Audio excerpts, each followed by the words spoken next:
Hello everyone.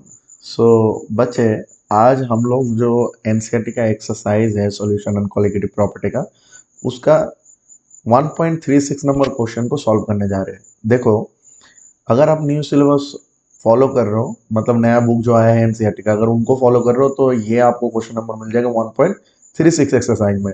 लेकिन अगर आप ओल्ड वाला जो बुक है जो प्रीवियसली यूज किया जाता था एनसीईआरटी का, अगर उसको यूज कर रहे हो तो उसमें आपको ये क्वेश्चन मिल जाएगा एक्सरसाइज में 2.36 number. What is my point? बस ये 1-2 की कहानी है और कुछ नहीं है। तो देखो बच्चे, क्वेश्चन क्या है। क्वेश्चन है 100 gram of liquid A was dissolved in 1000 gram of liquid B. The vapour pressure of pure liquid B was found to be 500 Tor.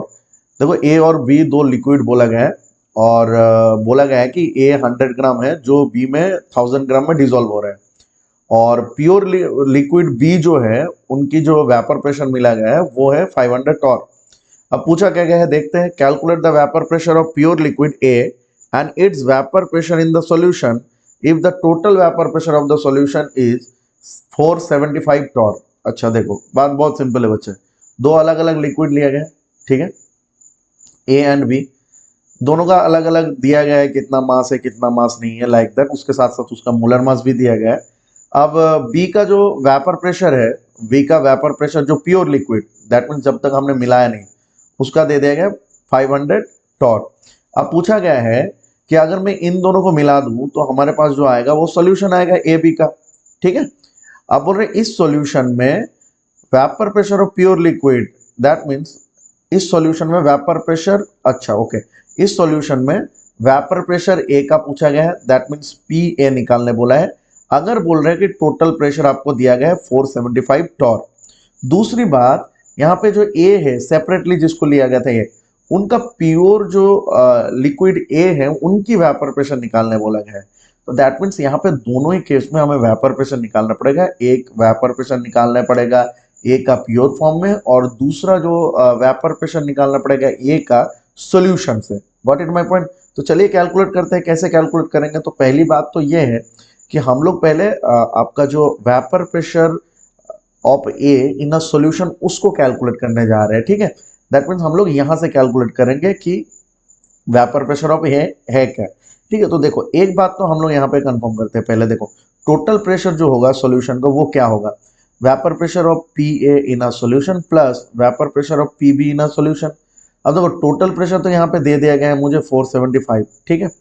अब सॉल्यूशन में हमें पहली बात तो क्या है, बी का वैल्यू भी नहीं दिया गया, मतलब वेपर प्रेशर ऑफ बी नहीं दिया गया है सॉल्यूशन में, प्योर वाला दिया गया है बट सॉल्यूशन में नहीं दिया गया है। दूसरी बात, पी ए का तो कैलकुलेट करने बोला है। तो हमारा टारगेट है, अगर हम लोग vapour pressure of be in a solution calculate कर लेंगे, अगर vapour pressure of be in a solution calculate कर लेंगे तो यहां से हमें पी ए मिल जाएगा। मिलेगा कि नहीं मिलेगा? अगर हमें पी ए मिल गया तो अब हमें क्या निकालना है, हमें निकालने बोला गया है कि vapour pressure of A in a pure form. तो अब हम लोग क्या करेंगे, हमें पता है राउल्स लॉ में कि vapour pressure of A in a solution is equal to the vapour pressure of A in a pure form multiplied by mole fraction of A. होगा कि नहीं होगा? तो हम लोग क्या करेंगे, यहां से फिर पी ए नॉट को निकाल सकते हैं। तो अल्टीमेटली क्वेश्चन में क्या बोला गया वो हमें समझ में आ गया। अब हमें क्या क्या चाहिए यहाँ पे, देखो यहाँ पे तो हमें पी भी कैलकुलेट करना है। दूसरी बात, एक्स ए, दैट मीन्स काई ए भी बोल सकता हूँ मैं इसको, मोल फ्रैक्शन ऑफ ए कैलकुलेट करना है। मोल फ्रैक्शन ऑफ बी भी चाहिए क्योंकि पी भी कैलकुलेट करने के लिए वो भी चाहिए। तो अगर मैं कैलकुलेट कर लूँ तो हमें जो क्वेश्चन में पूछा गया, आस्क किया गया, वो हम लोग इजिली फाइंड आउट कर पाएंगे। तो पहली बात तो चलो इसमें हम लोग क्या करेंगे, पहले गिवन क्या दिया गया उसको देखते हैं। तो देखो गिवन क्या है, तो हमारा टारगेट है अभी पीबी को निकालना पहले, ठीक है। तो देखो गिवन क्या है, तो गिवन क्या है, गिवन दिया गया है मास ऑफ, जिसको मैं डब्ल्यू ए लिख रहा हूं, मास ऑफ ए दिया गया है 100 ग्राम, ठीक है। और आपको जो दिया गया है दूसरा लिक्विड वो क्या है, बी। तो मास ऑफ बी दिया गया है आपको 1000 ग्राम, ठीक है, 1000 ग्राम। अब देखो इसकी मोलर मास भी हमें चाहिए। क्यों चाहिए? क्योंकि नंबर ऑफ मोल निकालेंगे। नंबर ऑफ मोल क्यों निकालेंगे? क्योंकि हमें मोल फ्रैक्शन चाहिए, और मोल फ्रैक्शन हमें पता है, number of moles of any component divided by the total moles. तो मास ऑफ ए कितना दिया गया है, 140। चलो अच्छी बात है, ग्राम पर मोल। दूसरी बात दिया गया हमें क्या, molar mass of B. Molar mass of B कितना दिया गया है, वो दिया गया आपका 180, तो 180 ग्राम पर मोल, ये हमारे पास गिवन है। और एक चीज हमें गिवन किया गया है, वो क्या है बच्चे, वो हमें है कि vapour pressure of pure liquid of B. ठीक है, तो हम लोग लिख रहे हैं vapour pressure of pure liquid, pure liquid B, ये हमें कितना दिया गया है, 500 टॉर। ठीक है, फिर नेक्स्ट हमें क्या देखना है, अभी अभी हमें देखना है कि वेपर प्रेशर ऑफ सॉल्यूशन। ठीक है, तो total vapour pressure of solution equal to 475 torr. ठीक है, ये हमारे पास गिवन है। तो चलिए पहले तो हम लोग पीवी निकालते हैं। तो पीवी अगर निकालने हैं तो we know that according to Raoult's law, इस साइड में आ जा रहा हूं। ठीक है, according to Raoult's law, Raoult's law, Raoult's law के अकॉर्डिंग हम लोग क्या लिख सकते हैं, हम लोग लिख सकते हैं p B is equal to p B not chi B. ठीक है, अब देखो पीबी नॉट हमारे पास नहीं है, ऑलरेडी दिया गया है, दिस इज पीबी नॉट, इसको हम लोग बोल सकते हैं ये पीबी नॉट है। तो पीबी नॉट हमारे पास दिया गया है, काई बी हमारे पास नहीं दिया गया, उसको हमें कैलकुलेट करना पड़ेगा। तो काई बी को कैलकुलेट करेंगे, इसका मतलब क्या है, हम लोग मोल फ्रैक्शन कैलकुलेट कर रहे हैं बी का। तो mole fraction of B is equal to number of moles of B divided by total moles, that means A plus B. अब number of moles of B कैसे निकालेंगे, given mass by molar mass. B का given mass कितना है, B का जो आपका given mass दिया गया है वो है आपका कितना दिया गया है, 1000। तो 1000 डिवाइडेड बाय उसकी मोलर मास दिया गया है 180 डिवाइडेड बाय आपका जो एन ए है, ए के लिए दिया गया है 100 divided by 140 plus 1000 divided by 180। अब इसको हमें कैलकुलेट करना पड़ेगा। अगर आप यहाँ पे कैलकुलेट करोगे तो आपको जो काई बी मिलेगा वो मिलेगा 0.886, ये मिल जाएगा। अगर काई बी इतना है तो वी नो दैट कि sum of the mole fraction of any binary solution is always equal to 1। तो यहाँ से हम लोग काई ए निकाल सकते हैं, एंड काई ए इज व्हाट, 1 माइनस 0.886। अब इसको क्यों निकाला, आगे अभी जरूरत है। तो ये जो आ जाएगा हमारे पास वो आ जाएगा 0.114। ठीक है, तो इतना सा हमारे पास काई ए भी आ गया, काई बी भी आ गया। अब देखो यहाँ पे हमें तो पी भी चाहिए, तो मैं लिख दूंगा p B is equal to 500 multiplied by B, हमारे पास कितना है 0.886। तो यहां से अगर हम लोग देखेंगे तो यहाँ पे हमें क्या मिलेगा बच्चे, पी बी इक्वल टू हमें जो मिलेगा, इसका जब हम लोग कैलकुलेशन करेंगे दैट मीन्स 500 के साथ जब 0.886 का कैलकुलेशन करेंगे तो वो आ जाएगा 443 टॉर। तो हमें बी मिल गया, पीबी मिल गया कि नहीं मिला, तो पीबी जब मिल गया, टोटल भी हमें पता है, पी ए कैलकुलेट कर सकते हो। तो हम लोग ऐसे लिख सकते हैं कि p A that means vapour pressure of A in a solution is equal to p T minus p B. अब पी टी कितना है बच्चे, गिवन है देखो, दिस इज 475, तो मैं लिख दूंगा 475 माइनस 443। तो टोटल हमारे पास कितना टॉर आ जाएगा, अगर माइनस करेंगे तो 32 टॉर आ जाएगा। तो ये हमारे पास एक आंसर हो गया। एक जो सेकंड वाला पार्ट था इसको हमने निकाला, अभी फर्स्ट वाला पार्ट को निकालेंगे। ठीक है, तो ये vapour pressure of solution, if the total vapour pressure of solution is 475 torr, तो ए का वेपर प्रेशर ऑफ सॉल्यूशन हमें मिल गया 32 torr. Got it my point. अब आगे चलते हैं। ठीक है, अब बच्चे हम लोग क्या निकालेंगे, अभी कैलकुलेट करेंगे हम लोग पी ए नॉट। तो now we can write according to Raoult's law, now we can write P A equal to P A nought chi A. ठीक है, अब हमें चाहिए क्या, पी ए नॉट, तो P A nought equal to P A by chi A. अब देखो P A की वैल्यू कितना है वो तो हमने अभी निकाला, एंड दैट इज 32। तो हम लोग यहाँ पे लिखेंगे 32, और मोल फ्रैक्शन ऑफ काई ए कितना है हमने यहाँ पे निकाल के रखा है, देखो 0.114। अगर मैं इसको कैलकुलेट करूं तो आई विल गेट 280.7 टॉर। तो यही हमारे पास आ गया क्या कि प्योर ए का प्योर लिक्विड ए का क्या है, ये वेपर प्रेशर है। तो पी ए नॉट क्या हो गया, नहीं तो vapour pressure of pure liquid of A, और वो कितना आ गया 280.7 टॉर, जो हमें कैलकुलेट करने के लिए बोला गया था। व्हाट इज माय पॉइंट, तो दोनों ही आंसर हमने कैलकुलेट कर लिया। I hope so all of you understood. चलिए नेक्स्ट क्वेश्चन में चलते हैं फिर। देखो बच्चे, अभी क्वेश्चन में क्या बोला है कि vapour pressures of pure acetone and chloroform at 328 kelvin are 741.8 mm mercury and 632.8 mm mercury respectively, assuming that they form ideal solution over the entire range of composition. Plot P total, P chloroform and vapor pressure of acetone as a function of mole fraction of acetone. The experimental data observed about different composition of mixture is, देखो यहाँ पे ना क्या किया गया है बता दो बच्चे, सुन। यहाँ पे एक ग्राफ ड्रॉ करना है, ठीक है। तो ग्राफ ड्रॉ करना है किसके बीच में, ड्रॉ करना है आपका ये जो एसीटोन, जो आपका जो मोल फ्रैक्शन ऑफ एसीटोन, और उसके साथ साथ vapour pressure of acetone, vapour pressure of chloroform और टोटल।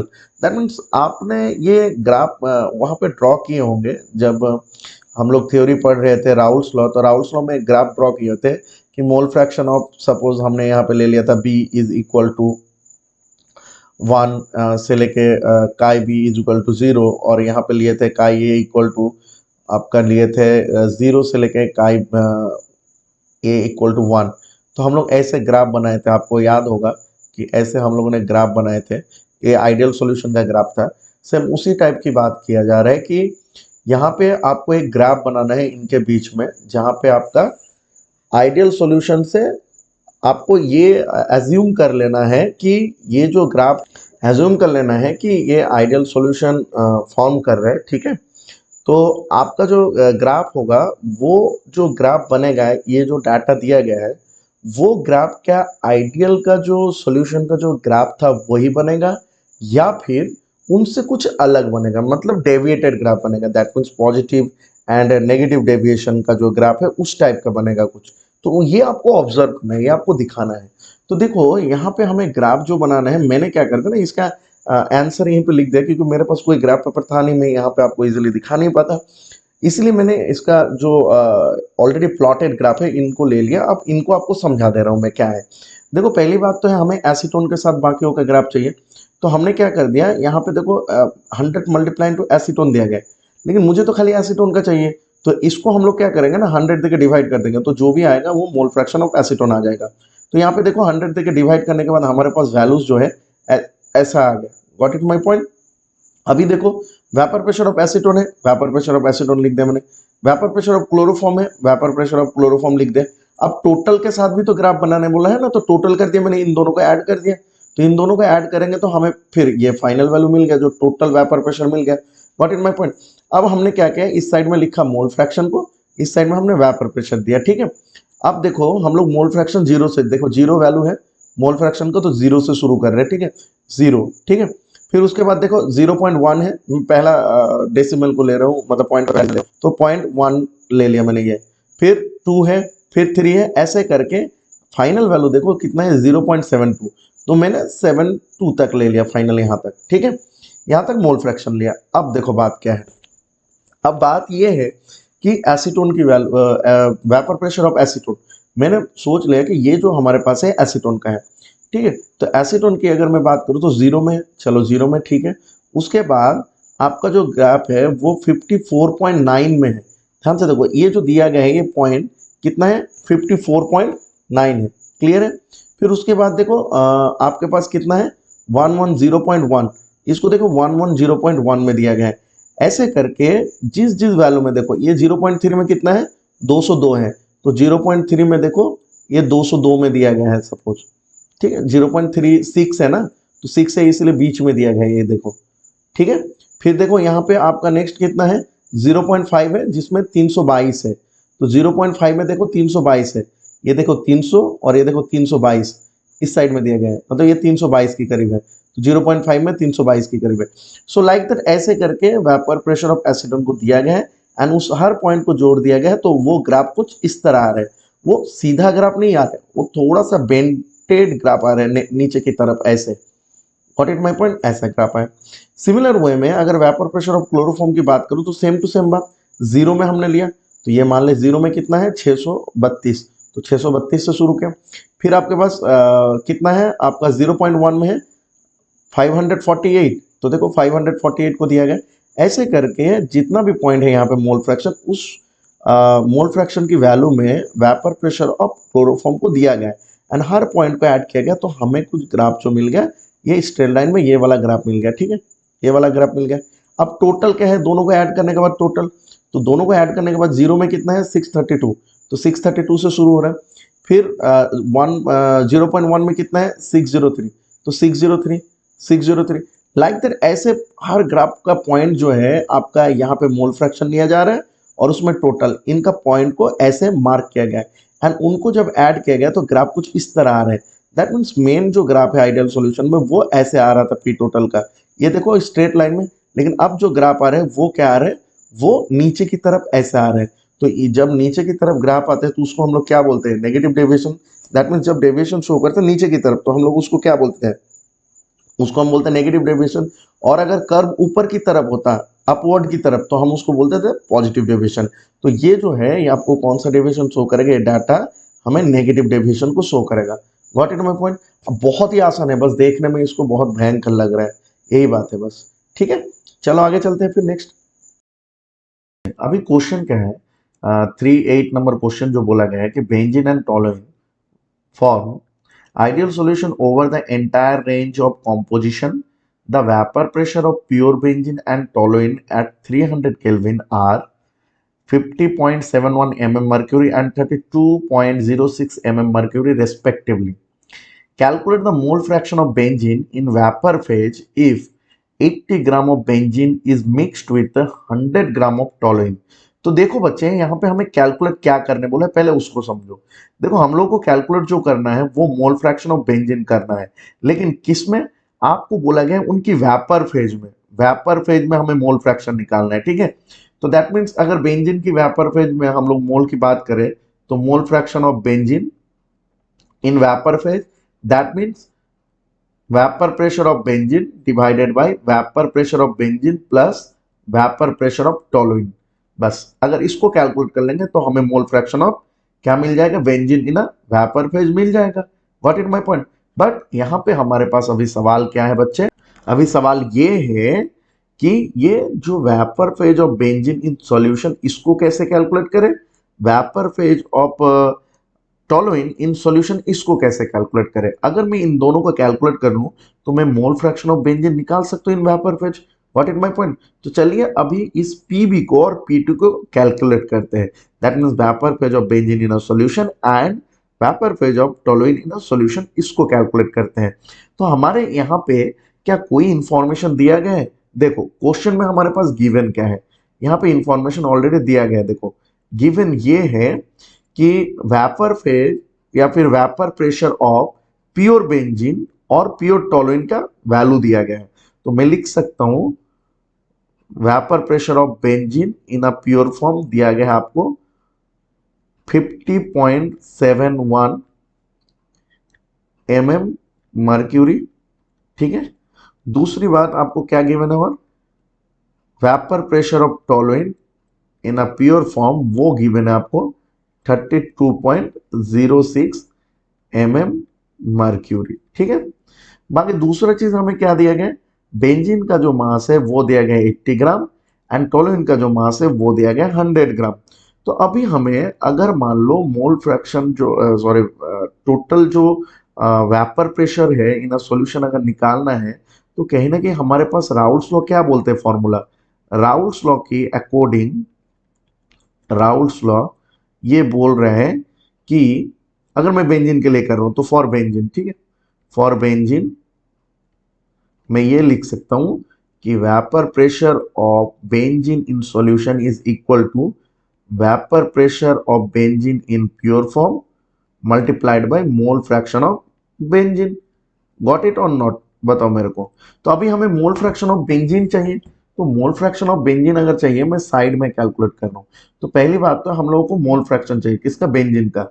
तो बेंजीन का तो मास दिया गया है, मोलर मास हमें निकालना है, तो मैं निकाल लूंगा मोल फ्रैक्शन ऑफ बेंजीन। ठीक है, तो मोल फ्रैक्शन ऑफ बेंजीन क्या हो जाएगा, mole of benzene divided by total moles. That means हमें अगर देखना है तो यहाँ पे मोल ऑफ बेंजीन होता है, बेंजीन को C6H6 लिख रहा हूँ, आसान कर रहा हूँ थोड़ा, फिर C6H6 plus mole of toluene. तो टोलुइन का फॉर्मूला क्या होता है, C6H6 सॉरी C6H5CH3, ये होता है टोलुइन का। अब मुझे मोल चाहिए, तो मोल के लिए मोलर मास चाहिए, तो मैं यहां पे लिख सकता हूं कि मोल ऑफ बेंजीन, तो number of mole of benzene की बात कर रहे हैं अभी। तो अगर मैं बेंजीन की मोल कैलकुलेट करूं तो क्या करूं बच्चे, गिवन मास बाय मोलर मास। अब गिवन मास कितना है, 80 ग्राम दिया गया है, तो हम लोग क्या करेंगे 80 डिवाइडेड बाय मोलर मास निकालेंगे। 80 डिवाइडेड बाय मोलर मास होता है इसका 78। कैसे होता है आप देख सकते हो, बेंजीन होता है C6H6, यहां पे देखेंगे तो 12 मल्टीप्लाई इंटू 6 प्लस 6, तो आपको क्या मिल जाएगा 78। ठीक है, 72 प्लस 6 78 मिल गया, तो मोल ऑफ बेंजीन हमें मिल गया 80/78। अगर आप इसको डिवाइड करोगे तो you will gate 1.026 mole. Clear है, ये हमारे पास मोल आ गया। दूसरी बात हम लोग क्या करने जा रहे हैं, मोल ऑफ टोलुइन निकालने जा रहे हैं। तो मोल ऑफ टोलुइन, टोलुइन निकालने जा रहे हैं। तो टोलुइन का गिवन मास कितना दिया गया हमें, गिवन मास दिया गया 100, तो 100 ग्राम। और अगर मैं मोलर मास की बात करूं तो टोलुइन का फॉर्मूला होता है C6H5CH3। तो अगर मैं काउंट करूं तो 7 मल्टीप्लाइड बाय 12, मैंने इनको दोनों को एक साथ ले लिया, प्लस 8 मल्टीप्लाइड बाय 1। अगर मैं देखूं तो यू विल गेट 84 प्लस 8 92 ग्राम पर मोल। तो हमें क्या मिल गया बच्चे, मोल की बात करें तो यहाँ पे मिल जाएगा 92 ग्राम पर मोल।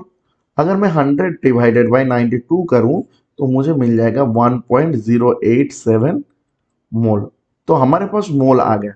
अब मैं क्या करूंगा, अभी हमें बेंजीन का क्या चाहिए, मोल फ्रैक्शन चाहिए, और दूसरी बात टोलुइन का भी मोल फ्रैक्शन निकाल लेंगे। तो मैं ना इस साइड में थोड़ा सा आपको दिखा रहा हूं कैसे करना है।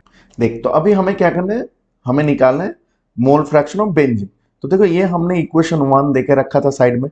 अब अगर मोल फ्रैक्शन ऑफ बेंजीन निकालना है और फिर इस इक्वेशन में हमें पुट करना है 2 नंबर इक्वेशन में, ठीक है। तो मैं यहाँ पे क्या कर रहा हूँ, मोल फ्रैक्शन ऑफ बेंजीन निकाल रहा हूँ। तो मोल फ्रैक्शन ऑफ बेंजीन मैं यहाँ पे लिख दे रहा हूँ, देयरफॉर, ठीक है, देयरफॉर हम लोग क्या लिख सकते हैं, mole fraction of benzene, and this is mole of benzene. Mole of benzene कितना है बच्चे, 1.026 मोल divided by 1.026 plus mole of toluene कितना है 1.087। अगर मैं इनको ऐड करके डिवाइड कर लूं तो यू विल गेट 0.486। तो ये मिल गया हमें mole fraction of benzene. Then mole fraction of toluene कितना होगा, आपको पता होगा कि sum of the mole fraction of any binary solution is always equal to 1।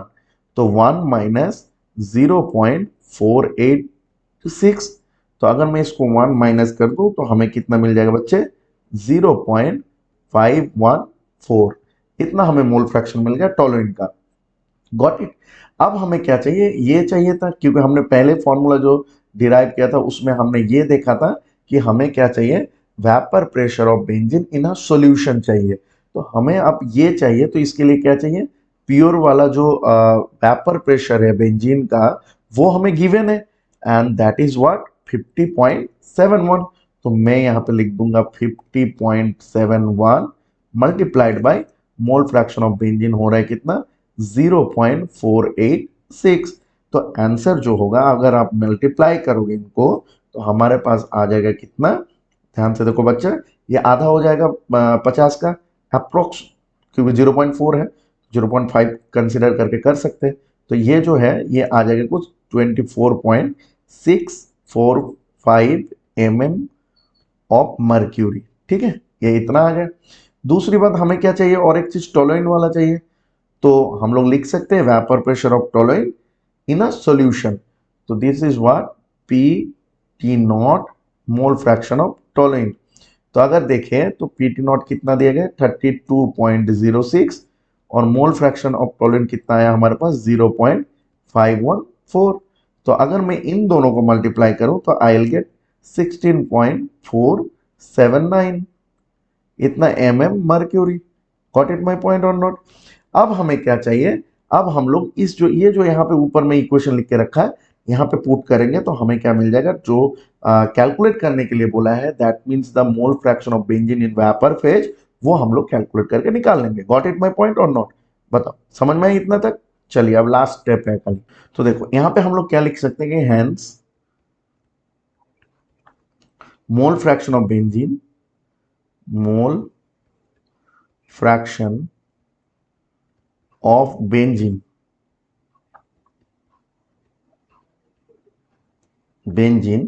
in the vapor phase is given by, आ जाएगा कितना, हम लोग ऐसे लिख सकते हैं कि vapour phase of benzene, capital B दे दिया मान लो, ठीक है, divided by vapour phase of benzene plus vapour phase of toluene. अब vapour pressure of benzene in solution कितना था हमारे पास था 24.645 और यहाँ पे कितना आ जाएगा आपका, आ जाएगा 24.645 प्लस टोलुइन का कितना है, टोलुइन का है आपका 16.479। अगर मैं इन दोनों को डिवाइड करूं, मतलब ऐड करके डिवाइड करूं, तो आप देख सकते हो कि नीचे 24 16 कितना हो गया अप्रोक्स, और इस साइड में 6 और इस साइड में 4, तो आपको 41 मिल जाएगा करीब। तो यहाँ पे जो आ जाएगा 41.124 और ऊपर हमारे पास आ रहा है कितना 24.645। तो आप देख सकते हो कि ऑलमोस्ट आधा के बराबर है। ठीक है, तो हम लोग इसके आंसर अगर कैलकुलेट करेंगे तो यू विल गेट 0.599। अगर मैं इस पे अप्रोक्सीमेट ले लूं तो 0.6 अप्रोक्सीमेट ले सकते हैं। तो ये हमारा बन गया आंसर जो हमें चाहिए था। क्लियर है बात, थोड़ा सा लेंदी है बट टफ नहीं है, आसानी है बट लेंदी है। What is my point, all of you understood. चलिए नेक्स्ट क्वेश्चन में चलते हैं। देख बच्चे अभी क्वेश्चन क्या है, 39 क्वेश्चन नंबर हम लोग 39 क्वेश्चन को कर रहे हैं। देखो क्या है, the air is a mixture of number of gases. अच्छी बात है।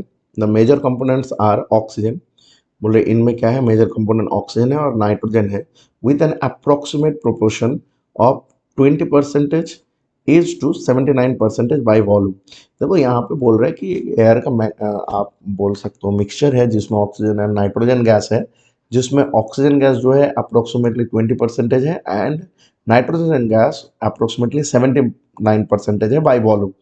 The water is in equilibrium, ठीक है, equilibrium with air at a pressure of 10 atm। चलो ठीक है, जब बोल रहे हैं कि वाटर एयर के साथ एटमॉस्फेरिक एयर जो है उनके साथ इक्विलिब्रियम वही सेम टेम्परेचर में आएगा जब प्रेशर वहां पे देखा जा रहा है कितना हो रहा है 10 atm। तो बोल रहे हैं कि at same temperature if Henry's law constant for oxygen and nitrogen are that much respectively, calculate the composition of this gases in water. अब वाटर में इन गैसेस का कॉम्पोजिशन पूछा गया है, तो दैट मीन्स क्या है पता है, मोल फ्रैक्शन निकालना है। तो देखो अगर मुझे मोल फ्रैक्शन निकालना है नाइट्रोजन का एंड ऑक्सीजन का तो कैसे निकाले, चलिए देखते हैं। ठीक है, तो पहली बात तो ये है कि हमें गिवन क्या है उनको पहले देख लेते हैं। तो देखो अगर मैं गिवन की बात करूं तो हमारे पास गिवन क्या है, तो हम लोग देखेंगे तो गिवन जो है परसेंटेज ऑफ ऑक्सीजन कितना गिवन है, तो percentage of oxygen in air given कितना है 20%। ठीक है, और नाइट्रोजन जो है वो कितना गिवन है, नाइट्रोजन हमारे पास है इन एयर में गिवन है 79%। ठीक है, अब और क्या बोला गया है, और एक चीज बोला गया है इक्विलिब्रियम। जब इक्विलिब्रियम हो रहा है तो प्रेशर कितना हो रहा है, प्रेशर गिवन है, प्रेशर है हमारे पास 10 atm। तो देखो प्रेशर जो 10 एटीएम है ना, मैं 10 एटीएम को कन्वर्ट कर रहा हूँ मैं एमएम ऑफ मर्क्यूरी में, तो हमें क्या करना पड़ेगा, मल्टीप्लाई करना पड़ेगा। तो 760 देके मल्टीप्लाई करेंगे, 1 atm equal to 760 mm of mercury. तो अगर 760 देके हम लोग इसको मल्टीप्लाई करेंगे तो ये क्या हो जाएगा, एमएम ऑफ मर्क्यूरी। तो कितना आ जाएगा, 7600, ठीक है, इतना एमएम ऑफ मर्क्यूरी आ जाएगा, ठीक है। तो इतना प्रेशर आ गया। अभी देखो हमारे पास हेनरीज कांस्टेंट तो है, लेकिन हमें चाहिए कि अभी मोल फ्रैक्शन। तो हमें पता है according to Henry's law partial pressure is equal to, suppose अगर मैं ऑक्सीजन के लिए ले रहा हूँ तो partial pressure of oxygen is equal to K H multiplied by mole fraction of oxygen. तो हमें कहीं ना कहीं मोल फ्रैक्शन ऑफ ऑक्सीजन और नाइट्रोजन दोनों ही चाहिए, क्योंकि ये तो मैं पार्शियल प्रेशर किसके लिए बोल रहा हूँ, ऑक्सीजन के लिए। हमें जो है नाइट्रोजन के लिए भी सेम चीज करना है, तो वही चीज कहीं ना कहीं हमें यही चीज निकालना पड़ेगा, मोल fraction of oxygen and mole fraction of nitrogen. अब अगर ये मेरे पास आ जाएगा पार्शियल प्रेशर ऑफ ऑक्सीजन, के एच तो मेरे पास गिवन है, तो मैं डायरेक्टली क्या कर सकता हूँ, मोल फ्रैक्शन ऑफ ऑक्सीजन निकाल सकता हूँ या नहीं, तो निकाल सकते हैं। तो हम लोग इसको फॉर्मूला 1 दे दिए। तो अब हमें चाहिए क्या, पार्शियल प्रेशर ऑफ ऑक्सीजन। तो पार्शियल प्रेशर ऑफ ऑक्सीजन कितना है, तो फॉर ऑक्सीजन हम लोग कर रहे हैं, ठीक है। For oxygen partial pressure is how much, partial pressure is equal to, कितना परसेंटेज बोला था बच्चे, 20% बाई ईयर है। तो 20% मतलब 20/100 मल्टीप्लाई इंटू कितना प्रेशर है हमारे पास, 760, मतलब 7600 एमएम मर्क्यूरी। अब मैंने इसको लिख दिया एमएम ऑफ मर्क्यूरी, ठीक है। तो अब अगर हम लोग कैंसिल करेंगे तो हमें कितना मिल जाएगा, 2 जीरो गया, 76 मल्टीप्लाई इंटू 2 कर देंगे तो I will get the answer. तो ये कितना हो जाएगा, 152, और एक जीरो बैठ जाएगा, तो इतना एमएम मर्क्यूरी हमें मिल गया। तो ऑक्सीजन के लिए पार्शियल प्रेशर मिल गया। सिमिलर वे में नाइट्रोजन के लिए अगर मैं पार्शियल प्रेशर की बात करूं तो कितना परसेंटेज बोला है, 79/100 मल्टीप्लाइड बाई कितना आ जाएगा, 7600 एमएम मर्क्यूरी, ठीक है। एमएम मर्क्यूरी अगर मैं इसको देखूं तो 76 मल्टीप्लाई इंटू 79, अगर मैं इन दोनों को मल्टीप्लाई करूं तो you will get 6004 m mm mercury. अब आपके दिमाग में ये सवाल घूम सकता है कि मैंने ऐसे क्यों लिख दिया कि 20/100 मल्टीप्लाई इंटू 7600। एक्चुअली देखो पार्शियल प्रेशर क्या होता है, पार्शियल प्रेशर होता है mole fraction multiplied by total pressure. तो हमें पता है टोटल प्रेशर क्या है, 7600 है, और मोल फ्रैक्शन क्या है, दैट मीन्स उसकी परसेंटेज की बात कर रहा हूँ तो 20 है। अगर ऑक्सीजन का मोल मान ले या उनकी कॉम्पोजिशन की बात कर रहा हूँ तो डिवाइडेड बाई टोटल मास, तो टोटल कितना है, 100 है, इसलिए हमने डिवाइड कर लिया, गॉट इट माय पॉइंट। तो हमारे पास उसी फॉर्मूला से partial pressure of nitrogen and partial pressure of oxygen आ गया। अब हम लोग क्या करने जा रहे हैं, अब हम लोग निकालने जा रहे हैं आपका मोल fraction of oxygen and mole fraction of nitrogen. तो मैं निकाल सकता हूँ फॉर ऑक्सीजन क्या हो जाएगा, फॉर्मूला अगर इक्वेशन 1 से हमें क्या मिलेगा, इक्वेशन 1। तो फ्रॉम इक्वेशन 1 हमें क्या मिलेगा, तो mole fraction of oxygen is equal to partial pressure of oxygen divided by K H, that means Henry's constant. अब पार्शियल प्रेशर कितना है इसका, इसका है 1520 एमएम ऑफ मर्क्यूरी, ठीक है, MM of mercury divided by K H की value कितना है, नहीं तो के एच की वैल्यू है आपका कितना गिवन है, ऑक्सीजन का है 3.30 इंटू 10⁻7 एमएम ऑफ मर्क्यूरी। तो m m mercury cancel out हो गया। अगर मैं इनको कैलकुलेट करूं तो आई विल गेट 4.61 इंटू 10⁻⁻5, इतना मिल गया मोल फ्रैक्शन किसके लिए हमें, इतना मोल फ्रैक्शन मिल गया ऑक्सीजन के लिए। अगर मैं मोल फ्रैक्शन अभी निकालूं नाइट्रोजन का तो हम लोग ऐसे निकाल सकते फॉर नाइट्रोजन क्या कर सकते हैं, mole fraction of N2 equal to partial pressure of nitrogen divided by Henry's constant. तो पार्शियल प्रेशर ऑफ नाइट्रोजन कितना आया था हमारे पास, आया था 6004 m m mercury divided by, अब हमारे पास हेनरीज कांस्टेंट कितना है, तो यहाँ पे हेनरीज कांस्टेंट जो है वो है आपका, कहाँ गया, 6.51 इंटू 10⁻7। तो यहाँ पे हम लोग बिठा सकते हैं कितना, 6.51 इंटू 10⁻7 एम एम मर्क्यूरी, ठीक है। अब देखते हैं m m mercury cancel out हो गए। अब इसको अगर कैलकुलेट करेंगे हम लोग तो हमारे पास आएगा कितना, 9.22 इंटू 10⁻⁻5, इतना आ जाएगा इसकी मोल फ्रैक्शन। तो देखो बच्चे, हमें जो बताया गया था कि उनकी कॉम्पोजिशन निकालो, दैट मीन्स उनकी मोल फ्रैक्शन की बात किया गया था, तो हमने ऑक्सीजन का मोल फ्रैक्शन ये निकाल लिया, और सिमिलर वे में हमने और एक मोल फ्रैक्शन निकाल लिया, वो है आपका नाइट्रोजन का। तो इन दोनों को कैलकुलेट करने बोला गया था, ये दोनों ने हमने कैलकुलेट कर लिया। Got it my point? अब आगे चले, ये वाला समझ में आएगा। चलिए देखो बच्चे, अभी क्वेश्चन क्या है, determine the amount of calcium chloride जिसकी वैन डॉ फैक्टर दिया गया है, dissolve in 2.5 liter of water such that its osmotic pressure 0.75 atm at 27 degree Celsius. Amount of calcium chloride बोला है, दैट मीन्स वेट निकालने बोला गया है। तो हमें पता है अकॉर्डिंग टू ऑस्मोटिक प्रेशर का formula pi equal to I C R T. अगर मैं इस फॉर्मूला को थोड़ा सा अरेंज करूं तो आई इक्वल टू क्या होता है, concentration mole of solute divided by volume of solution in litre are T. अगर मैं इसको थोड़ा सा और देखूं तो मोल इक्वल टू क्या होता है, given mass by molar mass, ठीक है, multiplied by V R T. और यहाँ से क्या बन जाएगा, पाई आपका। हमें क्या पूछा गया, weight of solute, that means W B equal to ultimate formula क्या आएगा, पाई मल्टीप्लाइड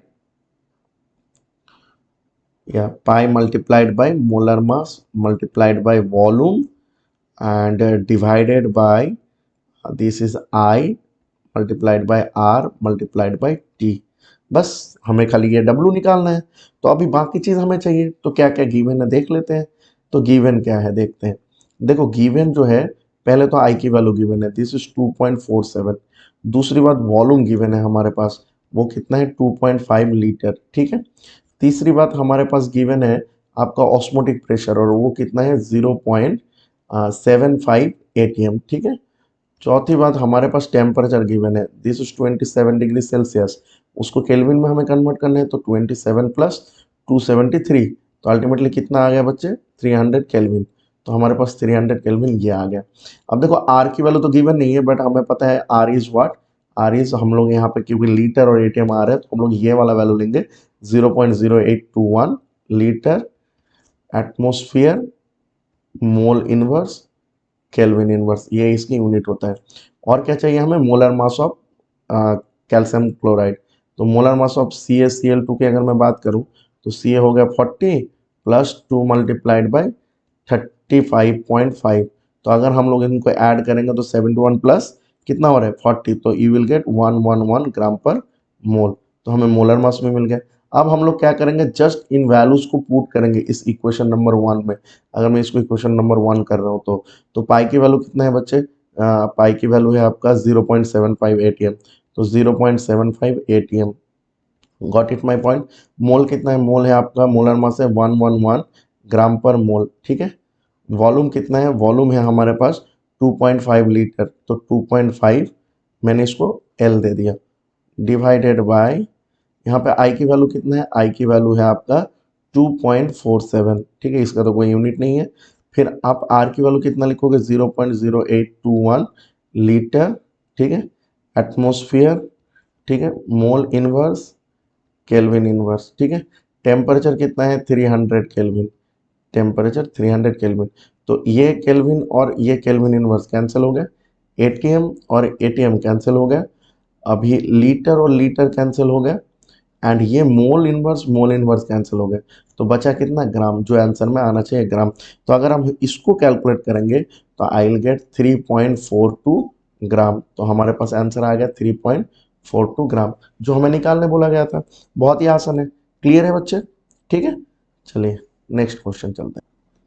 देखो बच्चे, नेक्स्ट क्वेश्चन हमें क्या बोला गया है, नेक्स्ट क्वेश्चन हमें बोला गया है कि determine the osmotic pressure of a solution prepared by dissolving 25 milligram of K2SO4 in 2 liter of water at 25 degree Celsius, assuming that it is completely dissociate, मतलब पूरा का पूरा डिसोसिएट हो जा रहा है। ऑस्मोटिक प्रेशर निकालने बोला है, सेम टू सेम लास्ट में जो फॉर्मूला यूज किया वही करना है, बस यहाँ पे ऑस्मोटिक प्रेशर निकालना है।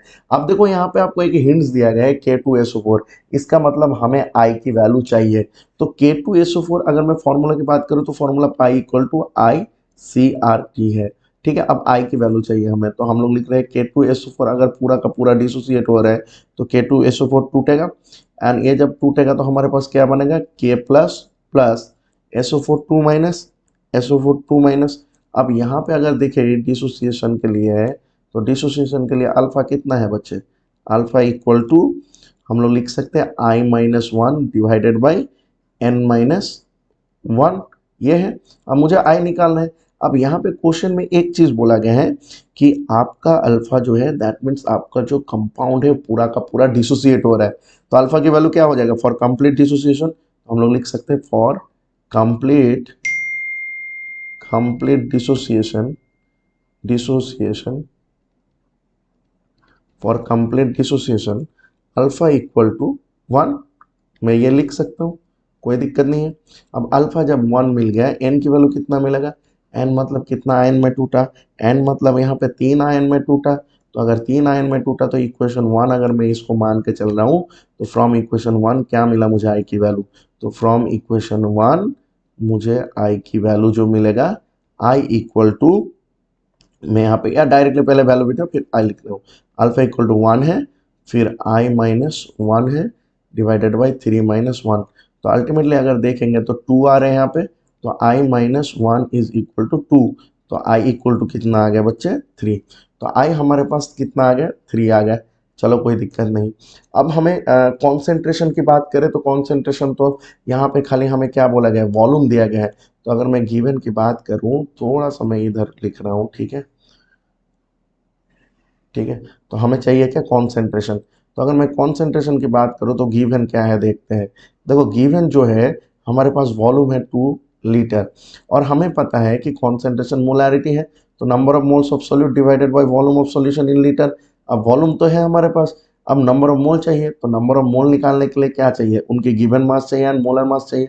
तो गिवन मास तो हमारे पास है। अब मोलर मास की अगर मैं बात करूँ तो K2SO4 का क्या करना पड़ेगा, हमें मोलर मास निकालना पड़ेगा। तो चलिए पहले देख लेते हैं इनको। तो एन बी हम लोग निकाल रहे हैं साइड में, तो हम लोग इसको लिख दे रहे हैं कि N B that means molar mass of K2SO4। पहले इनको कैलकुलेट करते हैं, तो ये कितना हो जाएगा 2 मल्टीप्लाई इंटू 39 प्लस एस का हो जाता है 32 प्लस ये हो जाएगा 4 मल्टीप्लाई इंटू 16। अगर हम इनको ऐड करेंगे तो आई विल गेट व्हाट 174 ग्राम पर मोल। तो ये हमारे पास आ गया क्या, हाँ मोलर मास आ गया। अब मास की बात करें तो मास ऑफ K2SO4, देखो मास जो दिया गया है वो दिया गया है 25 mg। अब हमें क्या करना पड़ेगा, इस mg को ग्राम में मतलब कन्वर्ट करना पड़ेगा। अगर आप ग्राम में कन्वर्ट करोगे तो क्या कर लेना पड़ेगा, 1000 देके डिवाइड, तो आपको क्या मिल जाएगा 0.025 ग्राम। तो हमारे पास मास हो आ गया, मोलर मास हो आ गया। तो हम लोग अगर मोल ऑफ K2SO4 की बात करें तो मोल ऑफ K2SO4 क्या हो जाएगा, given mass by molar mass. तो गिवन मास हमारे पास आ गया ये डिवाइडेड बाय मोलर मास आ गया 174। अगर मैं इनको डिवाइड करूं तो हमें एक वैल्यू मिल जाएगा, तो मैं ये वैल्यू वहां पे पुट कर दूंगा डायरेक्ट, तो डायरेक्टली आंसर निकाल लेंगे। ठीक है, तो हमारे पास कॉन्सेंट्रेशन तो निकालने के लिए फॉर्मूला आ गया, मोल आ गया। अब हम लोग वहां से कॉन्सेंट्रेशन मिल जाएगा। अगर मैं टेम्परेचर की बात करूँ तो कितना है 25 प्लस 273, तो हमारे पास आ जाएगा कितना 298 केल्विन। ठीक है, आर की वैल्यू तो हमें पता है, हम लोग वही बिठाएंगे। तो अल्टीमेटली अगर मैं पाई की बात करूँ तो पाई इक्वल टू हमें निकालना है तो 3 हो गया मल्टीप्लाइड बाय कॉन्सेंट्रेशन की बात चल रहा है। देखो अब कॉन्सेंट्रेशन क्या है, कॉन्सेंट्रेशन है given mass by sorry concentration है number of moles of solute divided by volume of solution. तो नंबर ऑफ मोल्स की अगर मैं बात करूँ तो नंबर ऑफ मोल्स कितना हो जाएगा 0.025 divided by 174 multiplied by volume कितना दिया गया 2 मल्टीप्लाइड बाय, अब कॉन्सेंट्रेशन जब हो गया, अब किसकी वैल्यू आ रहा है आर, आर हो रहा है 0.0821, और टेम्परेचर कितना हो रहा है 298 केल्विन। आप देखना यूनिट जो है ना वो कैंसिल होकर एटीएम में आएगा ही आएगा। तो अगर मैं देखूंगा तो इस पूरे अगर इसको आप पूरा कैलकुलेट करोगे तो you will gate 5.27 into 10⁻³ ATM, मतलब एटीएम बचेगा, बाकी यूनिट जो है कैंसिल हो जाएगा। तो हमारे पास जो ऑस्मोटिक प्रेशर है जो हमें कैलकुलेट करने बोला गया था इस क्वेश्चन में, वो कितना आ जाएगा, तो 5.27 इंटू 10⁻³ ATM। तो यही हमारे पास आंसर हो जाएगा। गॉट इट माई पॉइंट और नॉट। ठीक है बच्चे, समझ में आया बात। तो चलिए देखो बच्चे, हम लोगों ने ये जो सॉल्यूशन एंड कॉलिगेटिव प्रॉपर्टी का जो एनसीईआरटी का एक्सरसाइज का जितना भी क्वेश्चन था, दैट मीन्स 41 क्वेश्चन था, उसको हम लोगों ने सॉल्व कर लिया। तो आज हम लोग यही चैप्टर को, that means solution and colligative property, इसी चैप्टर को यहीं पे खत्म करते हैं। अगर आपका थ्योरी में प्रॉब्लम है तो इनका 7 लेक्चर दिया गया है, आप लिंक पे जाके डिस्क्रिप्शन बॉक्स में जाके देख सकते हो। वहाँ से आप थियोरेटिकली अगर कोई प्रॉब्लम हुआ तो उनको सॉल्व कर सकते हो। एज वेल एज अगर आपको कहीं पे भी क्वेश्चन में एनसीईआरटी का एक्सरसाइज में कोई भी दिक्कत है तो इनका भी 4 लेक्चर ऑलरेडी अपलोड कर चुके हैं हम लोग, और उनका लिंक भी डिस्क्रिप्शन बॉक्स में दिया गया है, तो आप वहां से भी इनको सॉल्व कर सकते हो। Got it my point. Thank you all of you. Bye bye, फिर मिलते हैं नेक्स्ट क्लास में।